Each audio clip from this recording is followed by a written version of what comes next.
Ako ay isang anak mahirap. Lagi na lang akong nagsusumikap. Ang buhay ko'y walang sigla, puro na lang dusa. Paano na ngayon ang buhay ko?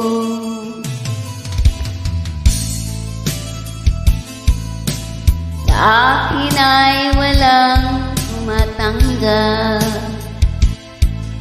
Mababa raw ang aking pinag-aralan.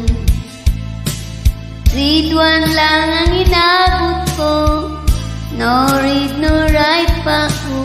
Paano na ngayon ang buhay ko? Isang kahit